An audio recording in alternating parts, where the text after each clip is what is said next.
제가 석사 논문을 쓰면서 잠깐 사역을 쉴 때가 있었습니다.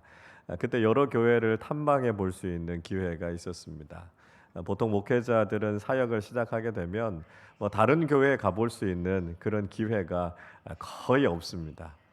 그런데 한 8개월 정도 제가 사역을 쉬는 동안에 여러 교회들을 좀 이렇게 가볼 수 있게 됐고요. 한국 교회 대표적인 한 20여 곳 정도 되는 교회들을 제가 방문하면서 그 교회가 가지고 있는 장점이 뭔지 또 배울 수 있는 점이 무엇인지를 볼 수 있는 아주 좋은 기회를 가졌습니다. 그때 타교단의 한 큰 교회를 방문해서 예배를 드렸습니다. 그 교회는 젊은이들 또 새가족들에게 굉장히 관심이 많은 그런 교회였습니다. 그래서 그 교회에서 제 아내와 함께 주일 예배를 드리고 나오는데 뭔가 허전한 마음이 들었습니다. 예배가 참 세련되고요. 교회가 굉장히 역동적인데 무엇인가 채울 수 없는 허전함이 있다라고 하는 걸 경험하게 됐어요. 그래서 왜 그럴까? 차를 타고 집으로 돌아가면서 아내하고 이런저런 이야기를 나누다가 결론에 도달하게 됐습니다. 그날 주일 예배는 복음이 선포되지 않았다는 것입니다. 삶에 유익이 되는 이야기들도 있었고요. 또 좋은 지침이 될 수 있을 만한 교훈도 들었지만 거기엔 예수 그리스도의 복음이 없었습니다. 좋은 강의였고 또 삶을 살아가는 동안 힘이 되고 위로가 되는 말씀이 있었지만 생명을 살리고 구원하는 예수 그리스도의 복음이 선포되지 않았다는 것이죠. 그 경험을 하면서 우리 한국 교회가 점점 복음의 능력과 선포를 잃어가고 있는 것이 아닌가 하는 안타까운 마음을 금할 수가 없었습니다. 우리나라에 잘 알려진 전도 훈련 가운데 대표적인 훈련이 전도 폭발이라고 하는 훈련입니다. 제가 여러 번 소개해 드린 적이 있습니다. 이 훈련은 제임스 케네디 목사님께서 창설하신 전도 훈련인데요. 전 세계적으로 가장 널리 알려져 있습니다. 우리나라에도 이미 300회 이상 지도자 임상 훈련이 진행이 됐기 때문에 아마 교회에서 기독교 기관에서 하는 세미나 중에는 가장 대표적인 세미나라고 할 수 있을 것입니다. 이 제임스 케네디 목사님이 왜 이 전도 폭발이라고 하는 훈련을 고안하게 됐는가라고 하는 것을 한번 간증하신 적이 있었습니다. 이 케네디 목사님이 신학교를 졸업하고 목사 안수를 받고 막 열정에 넘쳐서 한 작은 교회에 부임하시게 됐습니다. 10개월 동안 얼마나 열심히 사역을 했는지요. 45명 모이던 교회가 무려 17명으로 쪼그라들었습니다. 아니 도대체 문제가 뭘까 고민하시다가 그래 나가서 전도를 해야 되겠다 이런 마음을 가지셨습니다. 누구를 전도할까 생각하다가 그래도 그 전주에 교회 등록하신 노 부인이 계셔서 그래도 그 집에 가서 복음을 전해야 되겠다 생각하고 집에 가서 띵동 초인종을 눌렀습니다. 근데 그 노부인은 집에 계시지 않았고요. 아들이 문을 열어주었습니다. 그냥 가야 되겠다 생각하고 돌아서서 가려고 하는데 그 아드님 되시는 분이 잠깐 들어오셔서 차 한잔 하고 가시라고 이야기를 하는 겁니다. 그래, 이 기회에 저분을 전도해야 되겠다 그런 생각을 했습니다. 그런데 한참을 앉아서 이야기하는 동안에 날씨가 어떻고 경제가 어떻고 세상 돌아가는 이야기가 어떻다라고 하는 이야기는 했지만 정작 복음은 한마디도 전하지 못했다는 것입니다. 그 일이 케네디 목사님에게 엄청난 충격이 됐습니다. 그리고 어떻게 하면 복음을 전할 수 있을지 하나님 앞에 기도하고 고민하면서 이 전도 폭발 훈련을 만들게 됐다는 것이죠. 이 전도 폭발이라고 하는 훈련은요, 우리가 믿지 않는 사람들에게 복음을 전하는 데도 참 효과적이지만 기존의 신자들도 구원에 대한 확신을 가지는데 굉장히 큰 유익이 있습니다. 왜냐하면 이 전도 폭발 훈련의 중심에는요, 복음 제시라고 하는 게 있거든요. 그러니까 복음을 이 전도 폭발 훈련만큼 명확하게 정리해주고 있는 프로그램이 없습니다. 그래서 내가 믿고 있는 복음이 무엇인가라고 하는 것을 우리가 분명히 알고 그 복음을 전할 수 있기 때문에 우리의 신앙이 복음 위에 세워지게 되는 것이죠. 여러분 할 수 있으면 이런 전도 훈련 꼭 받으시기를 바랍니다. 혹시 훈련을 받기 원하시는 분이 있으면 우리 전도부에서 훈련비도 지원할 생각입니다. 우리가 잘 훈련받고 예수 그리스도의 복음 위에 우리의 믿음이 굳건하게 잘 세워지실 수 있기를 바랍니다. 자, 우리가 선교적 교회라고 하는 말씀 드리면서 두 가지의 중요한 신앙의 중심 축이 있어야 된다라고 하는 말씀을 드렸습니다. 기억하시죠? 하나님의 부르심이라고 하는 콜링이 있어야 되고요. 또 하나는 하나님의 보내심이라고 하는 샌딩이 있어야 된다는 말씀을 드렸습니다. 다른 표현으로 하면 하나는 회심이고요. 또 다른 하나는 사명입니다. 그러니까 우리가 선교적인 공동체로 선교적인 존재로 살아간다라고 하는 것은 내가 구원받은 하나님의 자녀가 됐다라고 하는 분명한 구원의 확신과 함께 우리가 나아가서 복음을 전하는 사명을 잘 감당해야 한다는 것이죠. 여러분, 그렇게 우리가 선교적인 교회가 되고 선교적인 존재가 되고자 한다면 우리가 먼저 복음이 무엇인지를 알아야 하는 것 아니겠습니까? 나를 변화시킨 복음, 내가 전해야 할 복음이 무엇인가라고 하는 것을 분명히 알아야만 우리가 가서 복음의 증인이 될 수 있습니다. 여러분 어떠십니까? 여러분 복음으로 잘 무장되어 있으십니까? 언제 어디서든지 여러분은 복음을 전하고 제시할 수 있는 영적인 준비가 잘 되어져 있으십니까? 우리가 이번 설교 시리즈를 통해서 살펴보지는 않았지만 안디옥 교회가 바나바와 바울을 파송해서 이들이 구브로 키프로스라고 하는 섬에 들어가서 복음을 전하게 됩니다. 그곳에 거짓 선지자도 있었고 마술사도 있어서 방해하는 일들이 많았지만 영적으로 그들을 다 제압하고 그곳에서 복음을 전하게 되죠. 그리고 그 섬에서 그 섬의 총독이 회개하고 돌아오는 놀라운 역사가 일어나게 됩니다. 구브로에서의 선교 사역을 마치고 바보라고 하는 도시에 가서 배를 타고 버가에 도착하게 됩니다. 이 버가는 소아시아, 그러니까 지금의 튀르키예의 본토에 있는 도시였습니다. 소아시아에 이제 본격적으로 선교 사역을 시작하게 되죠. 근데 문제는 뭐냐 하면 이 버가를 향해서 가는 길에서 선교팀의 일원이었던 마가 요한이 선교팀에서 이탈하게 됩니다. 그 이유가 무엇인가라고 하는 건 우리가 정확하게 알기 어렵습니다. 근데 이 마가 요한이라고 하는 사람은 바나바의 조카였고요. 우리가 아는 마가복음을 기록한 사람이었습니다. 이후에 2차 전도 여행을 떠나게 될 때 이 마가 요한을 다시 합류시킬 것이냐 아니냐라고 하는 문제를 가지고 바나바와 바울이 심하게 다투게 되죠. 그리고 서로 다른 선교팀으로 나가게 됩니다.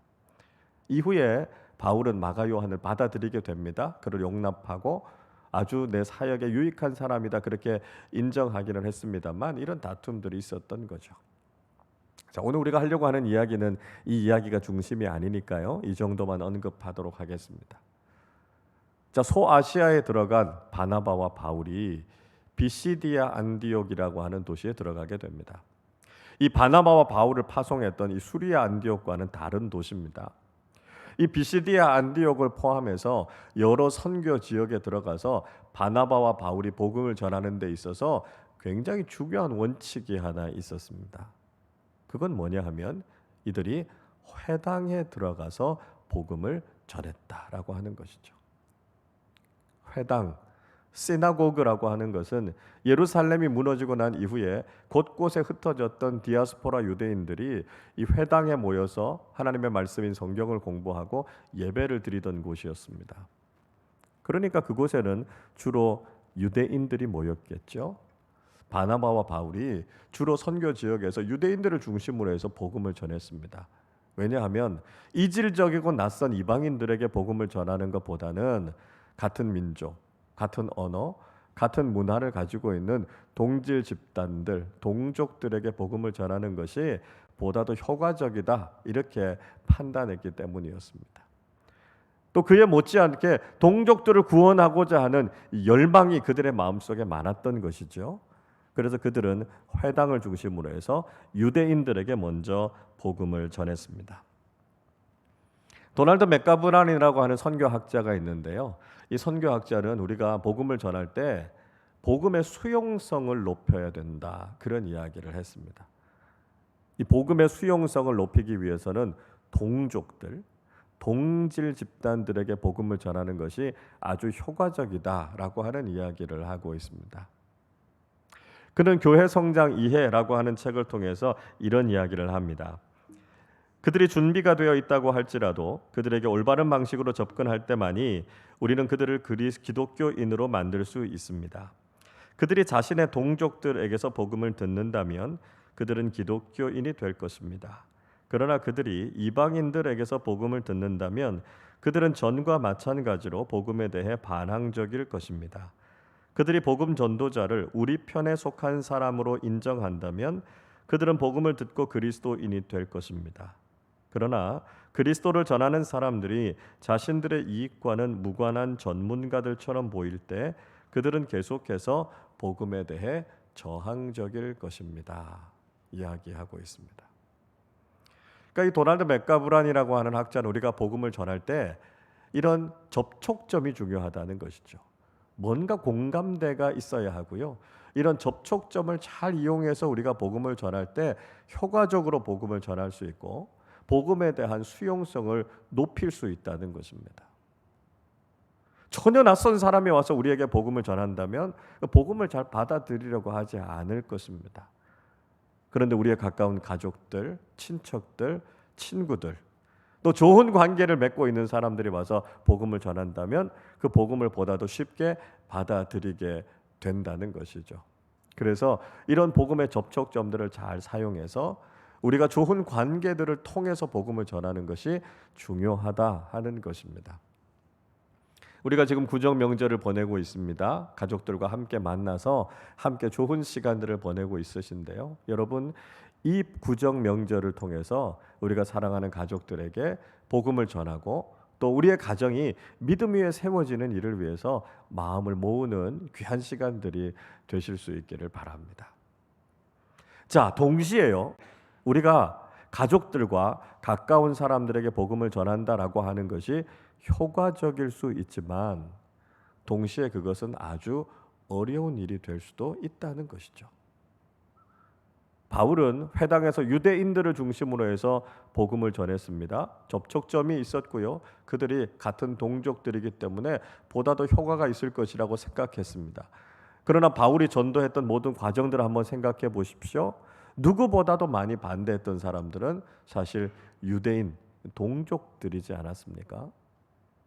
가까운 사람들에게 우리가 복음을 전하는 것이 효과적일 수도 있지만 오히려 가까운 사람들을 구원하고 전도하는 것이 아주 어려울 수도 있습니다. 왜 그럴까요? 그 이유는 그 사람들이 우리를 속속들이 너무 잘 알고 있기 때문입니다. 우리가 어떤 사람인지, 우리가 가지고 있는 장점과 단점이 무엇인지를 누구보다도 잘 알고 있는 것이 우리 가족들이죠. 가족들은 누구보다 우리를 사랑합니다. 그러나 동시에 우리의 모든 삶을 다 알고 있어요. 만약에 우리가 그리스도인으로서 복음을 전하지만 그리스도인다운 삶을 살지 못한다면 우리 가족들, 가까운 사람들은 우리 신앙의 민낯이 무엇인가라고 하는 것을 분명히 보게 될 것입니다.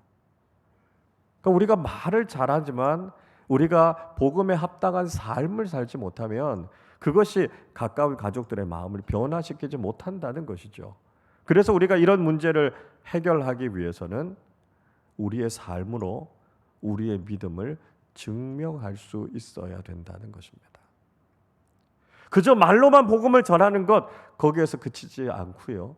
우리의 삶이 그리스도인다운 성숙함을 드러낼 수 있어야 된다는 것이죠.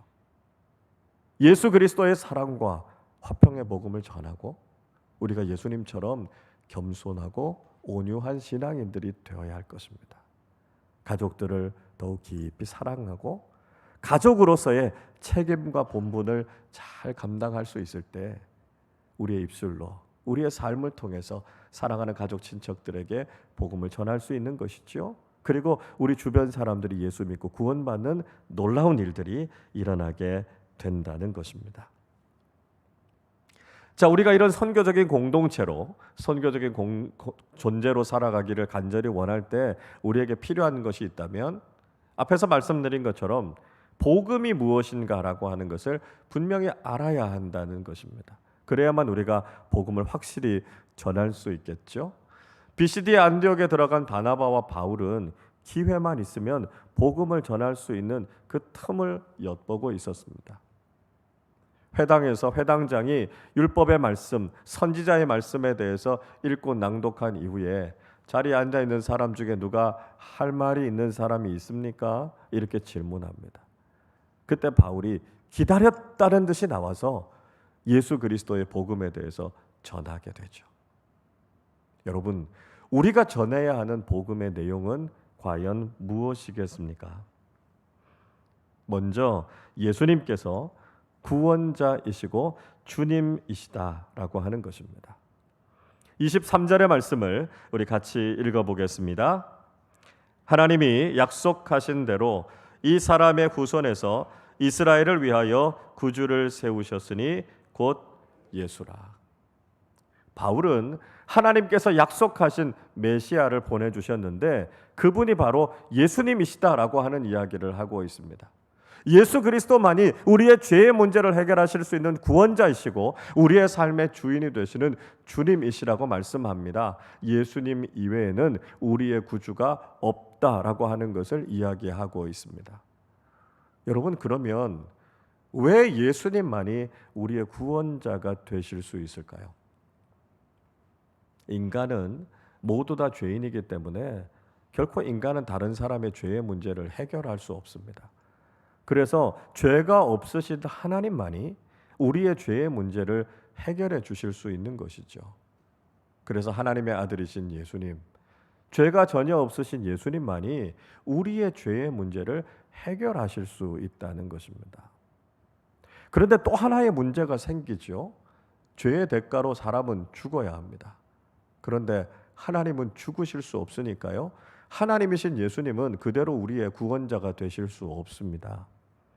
그래서 예수님께서는 죽으실 수 있는 존재로 인간의 몸을 입고 이 땅에 오신 것이죠. 그게 바로 성육신의 사건 아닙니까? 우리를 대신해서 죽어주시기 위해서 기꺼이 인간이 되신 분이 예수님이시라는 것입니다. 그래서 우리가 믿고 있는 예수님은 참 하나님이심과 동시에 참 인간이시다라고 하는 것이죠. 여러분, 역사상 예수님 이외에 하나님이시면서 동시에 인간인 분이 또 있습니까? 그런 존재는 이 세상에 아무도 없습니다. 그렇기 때문에 우리는 오직 예수님만이 우리의 구원자이시다라고 하는 것을 고백하는 것이죠. 그래서 사도행전 4장 12절에서 이렇게 말씀하고 있지 않습니까? 다른 이로서는 구원을 받을 수 없나니 천하 사람 중에 구원을 받을 만한 다른 이름을 우리에게 주신 일이 없음이라 하였더라. 오직 예수 그리스도 그 이름만이 우리의 구원자이시다라고 하는 것을 우리는 선포해야 한다는 것입니다. 둘째로 하나님께서 우리를 사랑하셔서 구원자를 보내셨다는 것입니다. 26절 말씀 같이 읽어보겠습니다. 형제들아, 아브라함의 후손과 너희 중 하나님을 경외하는 사람들아, 이 구원의 말씀을 우리에게 보내셨거늘. 하나님께서 우리를 향해서 이 구원의 말씀을 보내셨다라고 말씀합니다. 구원의 말씀이 복음이지요. 복음이 곧 예수 그리스도십니다.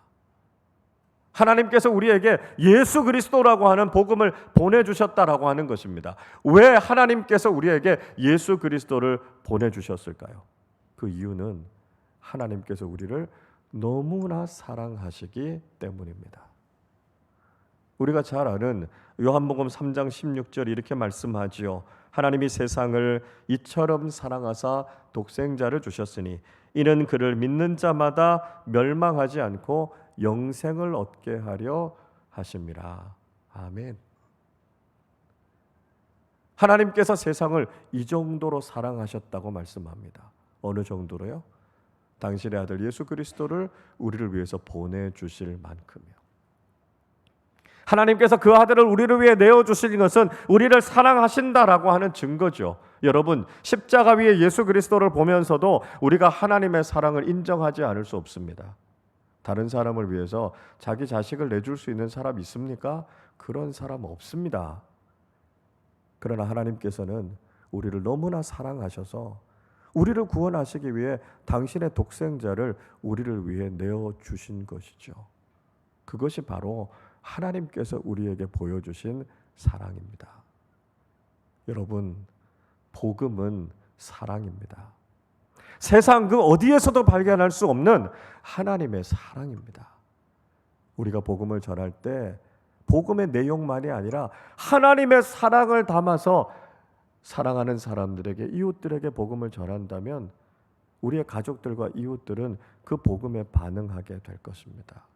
하나님께서 우리를 얼마나 사랑해 주셨는지를 깨닫고 그 사랑의 마음으로 복음을 증거하는 사람들이 되실 수 있기를 바랍니다.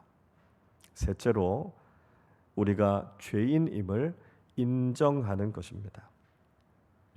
27절, 28절 같이 읽어보겠습니다. 예루살렘에 사는 자들과 그들 관리들이 예수와 및 안식일마다 외우는 바 선지자들의 말을 알지 못하므로 예수를 정죄하여 선지자들의 말을 응하게 하였도다. 죽일 죄를 하나도 찾지 못하였으니 빌라도에게 죽여달라 하였으니. 자, 바울은 지금 유대인들의 죄가 무엇인지를 아주 낱낱이 고발하고 있습니다. 유대인들은 무죄하신 예수 그리스도를 정죄했다는 것이죠. 자신들의 힘으로는 예수님을 죽일 수 없었기 때문에 로마 권력을 빗대어서 빌라도의 권력에 의지해서 예수님을 십자가에 못 박아 죽였습니다. 그들은 바로 하나님께서 보내신 메시아를 죽인 죄인들이다라고 하는 것을 이야기하고 있는 것이죠. 여러분, 우리는 예수님을 십자가에 못 박아 죽게 한 죄인들입니다. 이렇게 말씀드리면 우리가 언제 예수님을 못 박았느냐고 이야기하실 수 있을 겁니다. 우리의 죄가 예수님을 십자가에 달리게 했다는 것이죠. 우리가 죄인임을 고백해야 된다는 것입니다. 우리의 죄가 얼마나 끔찍하고 그 죄의 문제를 해결하시기 위해서 예수님께서 십자가의 고통을 당하셨다라고 하는 것을 인정해야 된다는 것이죠. 문제는 뭡니까? 사람들은요, 좀처럼 내가 죄인이라는 것을 인정하지 않는다는 거예요. 범죄자들을 만나서 대부분 물어보면 내가 잘못했다 이렇게 인정하는 사람들 거의 없습니다. 자신은 억울하다고요. 재수가 없어서 잡혔을 뿐이라고요. 자기는 죄가 없다고 이야기하는 핑계대는 사람들이 대부분입니다. 여러분, 기억하셔야 되는 것이 있습니다. 속죄는 인정하면서부터 출발하는 거예요. 우리 스스로가 죄인입니다라고 하는 그 고백에서부터 용서와 죄사함의 길이 열리는 것입니다. 인간은 좀처럼 자신이 죄인임을 고백하지 않습니다. 우리는 죄에 대해서 애통해하는 마음이 없고요. 그 죄 때문에 괴로워하지 않습니다. 그 문제를 주님께서 해결해 주시도록 우리의 죄의 문제를 가지고 주님 앞에 나가지 않고요. 우리가 죄인임을 고백하지 않는 것이 우리의 죄인된 습성입니다. 그러나 성경은 분명히 이야기하지요. 우리가 죄인임을 고백하게 될 때 구원 얻게 된다고요. 요한일서 1장 9절이 말씀합니다. 만일 우리가 우리 죄를 자백하면 그는 미쁘시고 의로우사 우리 죄를 사하시며 우리를 모든 불의에서 깨끗하게 하실 것이요. 하나님께서 우리에게 말씀하시는 것은 우리가 죄인임을 인정하라는 것입니다. 하나님께서는 한 번도 우리가 스스로 죄에 대한 대가를 치르라고 말씀하신 적이 없습니다. 아니, 우리는 그 죄의 대가를 치를 수가 없습니다. 하나님께서 예수 그리스도를 통해서 이미 죄값을 다 치르셨으니까요. 이제 우리는 죄인입니다라고 하는 믿음의 고백을 통해서만 구원받게 된다는 것이죠. 우리가 어찌할 수 없는 죄인인 것을 고백하고 오직 예수 그리스도의 구속의 은혜를 통해서만 구원받을 수 있음을 시인하고 고백하는 믿음의 사람들이 되실 수 있기를 바랍니다. 넷째로, 예수님께서 우리를 위해서 십자가에서 죽으시고 부활하셨다라고 하는 것이죠. 29절 30절 같이 읽어보겠습니다. 성경에 그를 가리켜 기록한 말씀을 다 응하게 한 것이라. 후에 나무에서 내려다가 무덤에 두셨으나 하나님이 죽은 자 가운데서 그를 살리신지라. 예수님은 성경이 예언하신 그대로 십자가에 달려서 죽으셨습니다. 그리고 무덤에 장사되셨다가 3일 만에 죽음의 권세를 깨뜨리시고 일어나셨다는 것이죠.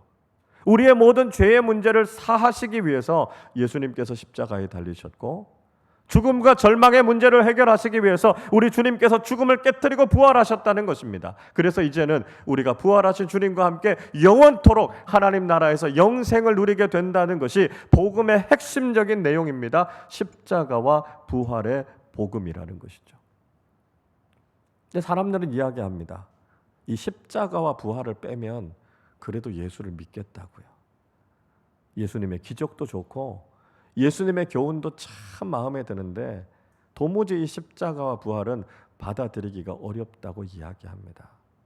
그러나 여러분, 십자가와 부활을 빼버리면 복음에는 아무것도 남지 않습니다. 십자가와 부활의 복음이 우리가 믿고 있는 복음의 중심이라는 것이죠. 십자가는요, 죄인인 우리의 실존이 얼마나 비참하고 불행한가라고 하는 것을 우리에게 깨닫게 해주시는 것이고요. 부활이라고 하는 것은 장차 우리가 누리게 될 소망이 얼마나 값지고 소중한 것인가라고 하는 것을 깨닫게 해주시는 것입니다. 우리는 죽음으로 모든 것이 끝나는 것이 아니라 하나님의 나라에서 영원한 생명을 누릴 뿐만 아니라 그곳에서 하나님께서 우리에게 허락해 주시는 놀라운 축복을 누리게 된다는 것이죠. 여러분, 예수 믿어서 병도 낫고 부자도 되고 성공하고 높아지기는 했지만 이 죽음의 문제를 해결하지 못한다면 지금 우리가 가지고 있는 모든 것들은 다 무용지물입니다. 우리가 결국 죽을 수밖에 없고 우리의 결론이 죽음과 영원한 저주라면 우리의 삶에 무슨 기쁨이 있습니까? 무슨 행복이 있습니까? 죽음 속에서도 소망을 발견할 수 있을 때 그것이 참된 소망이고 그것이 진정한 축복 아닙니까? 그래서 잠언 14장 32절 이렇게 말씀합니다. 악인은 그의 환난에 엎드러져도 의인은 그의 죽음에도 소망이 있느니라. 여러분, 죽음에도 소망이 있다면 무엇이 우리를 절망하게 할 수 있겠습니까? 죽음이 영원한 생명으로 이어진다면 여러분, 그리스도인의 삶이 왜 불행하다고 말할 수 있겠습니까? 우리가 하나님 나라에서 영원한 생명을 누릴 바로 이 십자가와 부활의 복음을 가지고 있기 때문에 이 복음이야말로 이 세상 가장 기쁜 소식 아니겠습니까? 복음 중에 복음이 바로 이 십자가와 부활의 복음임을 믿고 우리가 많은 사람들에게 이 복음을 증거하는 사람들이 되실 수 있기를 바랍니다. 우리는 선교적 교회라고 하는 비전을 가지고 올 한 해를 시작했습니다. 우리가 선교적인 공동체로, 우리가 선교적인 존재로 살아가기 위해서는 복음을 전하는 사람들이 되어야 합니다. 그러기 위해서는 우리가 복음이 무엇인지를 알아야 하고요. 이 예수 그리스도의 복음으로 잘 무장된 사람들이 되어야 합니다. 가까운 우리의 가족들과 우리의 친척들 뿐만 아니라 우리가 복음을 전해야 될 그 모든 사람들에게 기회가 주어지는 대로 복음을 제시할 수 있는 사람들이 되어야 합니다. 우리의 입술로만 복음을 전하는 것이 아니라 우리의 삶으로 이 복음이 진리임을 증명하며 살아가는 사람들이 되실 수 있기를 바랍니다. 구정 명절 사랑하는 가족들과 함께 좋은 시간, 즐거운 시간 보내고 계실 텐데 무엇보다 이 명절을 통해서 사랑하는 가족들에게 가장 귀한 선물, 예수 그리스도의 복음을 함께 나누고 이 복음 위에 우리의 가정이 더욱 굳건하게 아름답게 세워져 가시기를 바랍니다.